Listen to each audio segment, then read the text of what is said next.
वही हुआ जिसका डर था। इंडिया ने तालिबान गवर्नमेंट के साथ पहली एंगेजमेंट कर दी, ये पहली मुलाकात हुई है और अब अफ़गान तालिबान और इंडिया दोनों भाई भाई हो चुके हैं और आने वाले दिनों में इसका क्या नतीजा निकलेगा ये हम आपको आज के व्लॉग में पूरी तफसील से बताएंगे। और इमरान खान साहब ने कल बुशरा बीबी को खराज तहसीन भी पेश किया और साथ ही उन्होंने दो और इकदाम भी किए। ये दो ऐलानात इमरान खान साहब के बुशरा बीबी के अलावा क्या हैं ये भी आपको इसी व्लॉग में बताया जाएगा। और पाकिस्तान तहरीक इंसाफ जो है वो गरीब होगी। कैसे गरीब हुई? क्योंकि अब पार्टी फंड पार्टी के पास नहीं है और उसने अब इमदाद मांगना शुरू कर दी है। तो पाकिस्तान तहरीक इंसाफ के तमाम फंड्स जो हैं वो कहाँ चले गए और पार्टी अब फंड मांगने पर क्यों मजबूर होगी ये भी आपको इसी व्लॉग में बताया जाएगा। लेकिन व्लॉग की तरफ जाने से पहले अगर आपने चैनल सब्सक्राइब नहीं किया तो इसे सब्सक्राइब भी कर लीजिए और ये जो बेल आइकन है इसको ज़रूर प्रेस करें ताकि नोटिफिकेशन आपको मिलता रहे। और ये याद रखें कि अच्छी बात सदका जारिया होती है। अगर आपको ये व्लॉग और ये चैनल अच्छा लग रहा है तो इसे दूसरों के साथ ज़रूर शेयर कीजिएगा। अस्सलाम वालेकुम नाजरीन, मैं हूं फर्रुख अब्बास न्यूट्रल भाई जावेद चौधरी में। नाजरीन, पाकिस्तान को एक ग्रेट गेम में फंसाया जा रहा है। उस ग्रेट गेम में बहुत बड़े बड़े प्लेयर्स मौजूद हैं और अनफॉर्चुनेटली ज़्यादा वो लोग हैं या वो ममालिक हैं जो पाकिस्तान को ज़्यादा पसंद नहीं करते और पाकिस्तान के आप उन्हें दुश्मन भी कह सकते हैं। इस वक्त अफगान वज़ीर ख़ारजा की मुलाकात हुई है सेक्रेटरी ख़ारजा भारत से। उनका नाम है जी अमीर ख़ान मुत्तकी, ये हैं जी वज़ीर ख़ारजा, और सेक्रेटरी ख़ारजा हैं इंडिया के विक्रम असरी। ये मुलाकात इस वक्त में होना बहुत ही मायने है। पाकिस्तान कहां फंसने जा रहा है, पाकिस्तान के खिलाफ क्या क्या रेशा दवानियां हो रही हैं, डिटेल से आपको स्टोरी बताते हैं। एक तो विक्रम मिस्री है, मेरा ख्याल है उनका शायद सेक्रेटरी खारजा इंडिया का। और अजीब सी बात है कि विक्रम भी है और साथ मिस्री भी है। ये मिस्री शायद खाने वाली होगी क्योंकि मिस्री जो ना बेचे वो खाई भी जाती है, सिर्फ एक मुल्क नहीं है। बहरहाल ये वही गेम है जिसके बारे में हम बार बार आपको बता रहे थे कि तालिबान जो है वो ज़ाहिर इस वक्त अपने आप को अलूफ फील कर रहे हैं। तालिबान की दो इनसिक्योरिटीज़ हैं।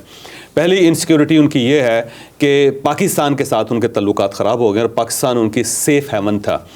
जब भी वहाँ पे कोई प्रॉब्लम आता था तो वो भाग के पाकिस्तान आ जाते थे। अब पाकिस्तान ने एक तो फाटा को मर्जर कर दिया है कि जहाँ पे तालिबान छुपते होते थे और तालिबान का यही वाहिद मुतालबा है, तालिबान का भी और टीटीपी का भी, कि आप जो फाटा का मर्जर है उसे अनडू करें, दोबारा जो पुराना ट्राइबल एरिया है, जो ट्राइबल स्टेटस है उसको वो दें। क्योंकि उसकी वजह ये थी कि जब भी अफ़गानिस्तान के अंदर प्रॉब्लम आता था तो वो भाग के अपने ट्राइब के अंदर, मुख्तलिफ ट्राइब के अंदर छुप जाते थे।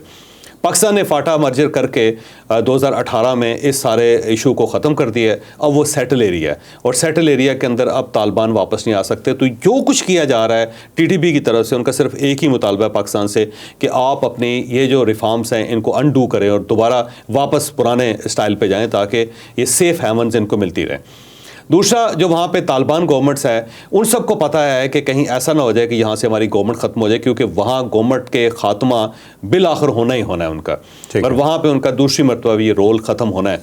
तो उनको इनसिक्योरिटी ये है कि अगर हमारा रोल ख़त्म हो गया तो दुनिया में कोई ऐसी जगह नहीं होगी जहाँ हमारा ठिकाना होगा, तो ठिकाना हमारे पास पाकिस्तान ही है। अब पाकिस्तान के साथ उनके तल्लुकात ख़राब हो गए हैं। अब जब तल्लुकात ख़राब हो गए हैं तो अब वो मुख्तलिफ ऑप्शंस तलाश कर रहे हैं कि उन ऑप्शंस के ज़रिए वो अपने मामलात भी चला सकें और रकम भी कुछ इकट्ठी कर सकें और आने वाले दिनों में अगर ज़रूरत पड़े तो वहाँ पे अपना ठिकाना भी बना सकें। क्योंकि ट्रंप जो है वो सिर्फ पाकिस्तान के लिए ख़तरा नहीं है, वो अफ़गानिस्तान के लिए ज़्यादा ख़तरा है। क्योंकि ट्रंप ने अभी से कहना शुरू कर दिया है कि वहाँ पे जो 3 साल हमने पैसा खर्च किया, $21 बिलियन अमेरिका ने अफ़गानिस्तान के अंदर पंप किया है 3 सालों के अंदर। ठीक है। और ट्रंप ने अब उसका फौरी तौर पे आके हिसाब लेना है, उसने ऑडिट करना है। और साथ साथ तालिबान को ये ख़तरा है, ये जो हमें $40 मिलियन हर मंगल को मिलता है वाया यूएन, और नैरोबी से एक जहाज़ आता है और आके कीनिया से, और वो आके रिज़र्व बैंक ऑफ अफ़गानिस्तान के अंदर ये रकम जमा करवा देता है। तो ट्रंप आते ही ये बंद करते हैं। और अगर ट्रंप ने बंद कर दिया तो जाहिर है फिर एक बड़ा धचका लगेगा, माशी धचका। तो अब सूरत हाल क्या है कि चाइना नाराज़ है वहाँ से, क्योंकि चाइना जो पाकिस्तान के अंदर चाइनीज़ काम कर रहे हैं उनके ऊपर हमला होता है और टीटीपी उसकी ज़िम्मेदार है। और अगर टीटीपी नहीं होती तो जो बलोच अलीहदगी पसंद है वो भी अफ़गानिस्तान के अंदर बैठे हुए हैं, वो ज़िम्मेदार होते हैं। तो चाइनीज़ की तरफ से प्रेशर है उनके ऊपर कि भाई ये काम बंद करें आप। दूसरा, जो सिंकियांग के अंदर इस्लामी मूवमेंट चल रही है उसके डांडे जो हैं वो अफ़गानिस्तान के साथ मिलते हैं, उनके सारे लोग अफ़गानिस्तान के अंदर बैठे हुए हैं। तो चाइना की तरफ से एक प्रेशर है उनके ऊपर।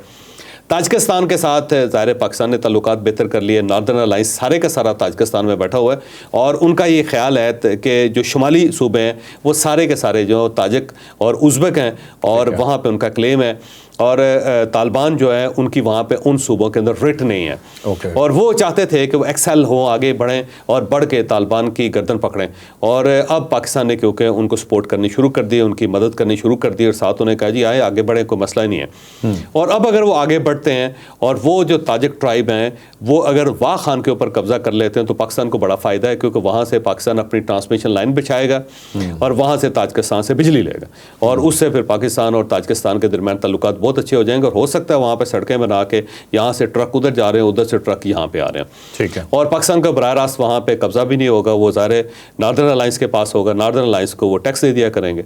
तो ये उसको तालिबान को इस चीज़ का अंदाज़ा है और उसके साथ साथ ईरान भी उनके खिलाफ हो चुका है, ईरान ने भी अब बात करनी शुरू कर दी हुई और पाकिस्तान जो सबसे बड़ा सपोर्टर था जिसने 20 साल इन तालिबान को यानी हक्कानी नेटवर्क को अपने पास रखा, पूरी दुनिया की मुखालफत ली लेकिन इनको हवा नहीं लगने दी गर्म, तो अब वो भी इनसे नाराज़ हो गया। तो अब मेरा ख्याल है वो नए नए वेन्यूज़ तलाश कर रहे हैं, वो डॉलर जमा करने का तरीका भी दरियाफ्त कर रहे हैं, पाकिस्तान से निपटने का तरीका भी दरियाफ्त कर रहे हैं और बाकी जो इलाकाई हुकूमतें हैं, जो इलाकाई फोर्सेज हैं, उन सब के साथ मथा लगाने के लिए भी तालिबान अब तैयार मुझे होते हुए नज़र आ रहे हैं। पाकिस्तान को ज़ाहिर है इसका नुकसान होगा क्योंकि हम सब ने ये तवक्को रखी हुई थी कि जब तालिबान गवर्नमेंट वहाँ पर बनेगी तो पाकिस्तान को फ़ायदा होगा। पाकिस्तान को फ़ायदा होने के बजाय उल्टा नुकसान हो गया कि जब अशरफ गनी की गवर्नमेंट थी तो ये टीटीपी के 2,500 लोग जो थे यानी मुजरम थे जो वो सारे के सारे जेलों में पड़े हुए थे, लेकिन जब तालिबान गवर्नमेंट आई तो इन्होंने जेलें तोड़ी, 2,500 लोग वो निकले और उन सब को उन्होंने अमेरिकी असला दे दिया। तो अब टीटीपी के पास अमेरिकन असला भी है, इंडियन ट्रेनर्स भी है उनके पास, तालिबान उनकी सपोर्ट भी कर रहे हैं, तो वो ज़्यादा लीथल हो गए हैं पाकिस्तान के लिए। अब जो तालिबान के जो वज़ीर ख़ारजा हैं उन्होंने दुबई के अंदर मुलाकात की है और वो सेक्रेटरी खारजा हैं इंडिया के, अभी उनके फॉरेन मिनिस्टर नहीं आए, मुझे लगता है कि नेक्स्ट स्टेप में फॉरेन मिनिस्टर भी आ जाएंगे। अब ये जो मुलाकात है ये बड़ी सिंबॉलिक है और इसकी अगर डेप्थ में जाके देखेंगे तो कई चीज़ें निकलेंगी। पहली बात तो ये कि जब अशरफ गनी और हामिद करज़ई की गवर्नमेंट थी तो उस वक्त इंडिया के कौंसल खाने थे अफगानिस्तान के अंदर, वो कौंसल खाने बने ही पाकिस्तान के लिए थे और पाकिस्तान की सरहदों पर थे और वहाँ से वो तालिबान को सपोर्ट करते थे, उनको फंड्स देते थे, दहशतगर्दों को पैसे देते थे, उनको ट्रेनिंग देते थे और जो ही अशरफ गनी की गवर्नमेंट ख़त्म हुई, तालिबान की गवर्नमेंट आई तो वो सारे भाग गए। अब मुझे लगता है कि इंडिया अपने कौंसल खाने वहाँ पे स्टार्ट करवाएगा और जब ये स्टार्ट करेगा तो वहाँ से फिर पाकिस्तान के ऊपर कार्रवाई होगी और फिर इंडिया ज़ाहिर है पैसा भी पंप करेगा वहाँ पे और अगर अमेरिकन से अफ़गानिस्तान को पैसा नहीं मिलता तो इंडिया से वो रिप्लेसमेंट की कोशिश करेगा कि चलें अगर $40 मिलियन हफ्ते का नहीं मिलता तो 20 ही मिल जाए और मेरा ख्याल है इंडिया ये पैसे इतने फ्राहम कर देगा अफ़गानिस्तान को। तो एक तो अफ़गानिस्तान अब नए किराएदार तलाश कर रहा है और नया किराएदार जो है उनका वो इंडिया हो सकता है क्योंकि वो पाकिस्तान का दुश्मन है और इंडियन ये चाहते हैं कि पाकिस्तान अफ़गानिस्तान के बॉर्डर पर इंगेज रहे ताकि एक साइड से इंडिया प्रेशर डाले, दूसरी साइड से अफ़गान प्रेशर डालें तो पाकिस्तान दरमियान में सैंडविच सा बन जाए और उसे अंदाज़ा है कि अगर ये कार्रवाई होती है तो पाकिस्तान की इकॉनमी नहीं चल सकेगी और अंदर इमरान खान साहब भी बैठे हुए हैं, यहाँ से भी अगर वो मूवमेंट चला देते हैं तो एस्टैब्लिशमेंट को बड़ा धचका लगेगा। तो ये ग्रेट गेम है और उसका मकसद ये है कि पाकिस्तान को थोड़ा सा सबक सिखाया जाए या इसको रगड़ा लगाया जाए और अब तो अफ़गान तालिबान जिन्हें हमने पाला था ठीक ठाक किस्म का वो भी अब शामिल हो गए हैं बड़ी दूसरी फोर्सेस के साथ जो एंटी पाकिस्तान है। मेरा ख्याल है पाकिस्तान के अंदर अब डिबेट होनी चाहिए कि किस उम्मीद पे आपने इन सब को पाला था और क्यों आप इनको सिक्योर करते रहे और इतना अरसा आपने इनके अपने पास रखा और आखिर में ये एहसान फरामोश निकले। पूरी दुनिया आपको बता रही थी कि इनके ऊपर ट्रस्ट नहीं करना चाहिए लेकिन आपने इसके बावजूद ट्रस्ट किया। मेरा ख्याल है एहतसाब इसके ऊपर बनता है। वो तमाम लोग जिन्होंने इनको पाला, वो तमाम लोग जिन्होंने इनकी हिफाजत की, वो तमाम लोग जिन्होंने इनको इक़्तिदार में पहुंचाया, वो सब जिम्मेदार हैं और उन सब का मेरा ख्याल है कहीं ना कहीं बैठ के एहतसाब ज़रूर करना चाहिए और अगर ये सियासतदान नहीं कर सकते तो इदारे को अपने अंदर बैठ के ज़रूर एहतसाब करना चाहिए। ठीक। अच्छा चौधरी साहब, एक तो आपने जैसे ग्रेट गेम कहा कि ओवरऑल जो पाकिस्तान की इकॉनमी, पाक चाइना जो कॉरिडोर्स हैं ये टारगेट है जिसमें शामिल है अमेरिका भी और जिसमें शामिल है इंडिया भी। ओवरऑल पाकिस्तान को यहाँ डैमेज करना है और तरीके मुख्तलिफ अख्तियार किए जा रहे हैं, जो बात मुझे समझ नहीं। दो वजूहात हैं उसकी। एक तो पाकिस्तान ज़ाहिर है उसकी उसकी इकॉनमी डेवलप कर रही है, उसको धचका लगाना है और चाइना के साथ जो पाकिस्तान का रिलेशन है उनको ख़त्म करना है, क्योंकि वेस्टर्न जो पावर्स हैं वो नहीं चाहती कि पाकिस्तान और इंडिया का अलायंस इस तरह चलता रहे, और स्पेशली अमेरिकन नहीं चाहते, क्योंकि वो ये समझते हैं कि चाइनीज़ को किसी न किसी तरीके से कंट्रोल करना उन्होंने। अब पहले पाकिस्तान जो था वो इंडिया के साथ लड़ रहा था, इंडिया एंगेज था, और उस वजह से उसकी इकॉनमी बेहतर नहीं हो रही थी। अब इंडिया ने मामलात को समेट के अपनी इकॉनमी को बड़ा अच्छा बना लिया। तो अमेरिकन का ख्याल था कि इंडिया टफ़ टाइम देगा चाइना को, लेकिन इंडिया ज़ाहिर है वो टफ़ टाइम नहीं दे रहा। तो इसलिए अब पाकिस्तान थोड़ा सा ज़रूरी भी है कि कहीं ना कहीं पाकिस्तान किसी न किसी वक्त इंडिया की हवा निकाल सकता है। तो पाकिस्तान को डैमेज करना मकसद नहीं है, बस पाकिस्तान को थोड़ा सा रगड़ा लगाना ज़रूरी है। और उसकी दो वजूहात, एक वजह तो ये है कि वो अमेरिकन ये समझ रहे हैं कि चाइना को टाइट करना चाहिए पाकिस्तान की तरफ से, बजाय इसके कि पाकिस्तान दौड़ के उनकी गोद में बैठ जाए। वो उनको थोड़ा चाहते हैं कि गोद से बाहर निकलें और हमारे साथ उनकी अलाइनमेंट ज़्यादा हो। और दूसरी जो बुनियादी वजह है सारे इस मामले में वो ये है कि अमेरिकन का ख्याल ये है कि जो 20 साल अमेरिका बैठा रहा वहाँ अफ़गानिस्तान के अंदर, और वहाँ पे वो अपने अहदाफ हासिल नहीं कर सका, तो उसका जो ज़िम्मेदार है वो पाकिस्तान है। उनका ख्याल है अगर पाकिस्तान खुल के हमारी मदद करता, वो ये जो तालिबान इनके पास थे, अगर उसी वक्त वो हमारे हवाले कर देता, इनको एलिमिनेट कर देता, ख़त्म कर देता, तो बड़ी जल्दी हम पूरे अफ़गानिस्तान के अंदर कब्ज़ा करके अपना कब्ज़ा जमा के वहाँ पे हर चीज़ को बदल सकते थे। लेकिन पाकिस्तान ने हमारे साथ वो कॉपरेशन नहीं की जो उनको करनी चाहिए थी। तो अब उनका ख्याल ये है कि तालिबान जो है उनके ज़रिए पाकिस्तान को सबक सिखाना चाहिए, ताकि पाकिस्तान को ये अंदाज़ा हो सके कि जिन लोगों को वो पालता रहा है वो उनके सखे नहीं थे, वो इनके दोस्त नहीं थे, और इन्होंने गलत फ़ैसला किया, और अगर ये हमारे हवाले कर देते तो ज़्यादा बेहतर होता। ठीक है, एक तो जो साहब $40 मिलियन वाली जो खबर थी वो आपने दी थी, इसमें मैं आपको कंग्रेचुलेट भी करता हूँ, और एक थोड़ा सा मुझे नजूमी से फील हो रहे हैं। एक साबिक जनरल हैं अमेरिका के, उन्होंने कांग्रेस को ब्रीफिंग देते हुए एग्जैक्टली यही बात की। उन्होंने कहा है जी कि जब तालिबान की हुकूमत आ रही थी और यहाँ से फोर्सेस जो हैं वेस्टर्न की वो निकल रही थी, तो उस वक्त हमारी असेसमेंट ये थी कि तालिबान के आने का पाकिस्तान को नुकसान होगा, और जो ये जो ग्रुप्स हैं, इंसर्जेंट्स ग्रुप जो हैं, ये पाकिस्तान पे ज़्यादा हमले करेंगे। ये उनकी असेसमेंट थी, लेकिन हमारी असेसमेंट दो मुख्तलिफ थी। एक तो उस वक्त जो सादिक खान साहब है ना, ये उस वक्त ज़ाहिर दोहा इन्होंने एकॉर्ड जो थे इन्होंने करवाया था, 165 मीटिंग्स इन्होंने दोहा में जाके की थी, और उस वक्त ये उससे पहले अफगानिस्तान के अंदर पाकिस्तान के सफीर बड़ा समझदार आदमी है। इन्होंने उस वक्त की एडमिनिस्ट्रेशन जिसमें ज़ाहिर जनरल बाजवा साहब शामिल थे, उन सबको कहा था कि हमें चाहिए कि दोहा एकॉर्ड के अंदर हम टीटीपी को शामिल करें, और ये जो चाइनीज़ के ऊपर, सिंकियांग के ऊपर जो अटैक कर रहे हैं उनको भी शामिल करें, इन दोनों को बैन करवाया जाए, और बैन करने के बाद तालिबान से लिखवाया जाए कि फौरी तौर पे इनको ख़त्म करेंगे। और लेकिन उस वक्त जनरल बाजवा साहब और उस वक्त की हमारी इस्टेब्लिशमेंट थी, वो समझते थे ये तो कोई इशू को नहीं है जी, टीटीपी को कंट्रोल करना कौन सा मसला है, हमारे अपने लोग वहाँ जाएंगे, वो इनको फौरी तौर पर निपटा देंगे, मसला ख़त्म हो जाएगा। तो हमें इतनी बड़ी गेम के अंदर एक छोटा सा मुतालबा नहीं करना चाहिए, जो हमारी गलत फहमी थी। मेरा ख्याल है उस वक्त इसको इस एकॉर्ड का हिस्सा बनाना चाहिए था, हम ज़रा ओवर कॉन्फिडेंट हो गए थे, जिसका हमें नुकसान हुआ। दूसरा ये है कि उस वक्त हमारी असेसमेंट ये थी कि तालिबान जब जाएंगे तो इंडिया तो गायब हो जाएगा, फिर इनके साथ हम अपने ताल्लुकात मज़ीद बेहतर करके अफ़गानिस्तान को अपना सूबा ही बना लेंगे एक, जो हमारी।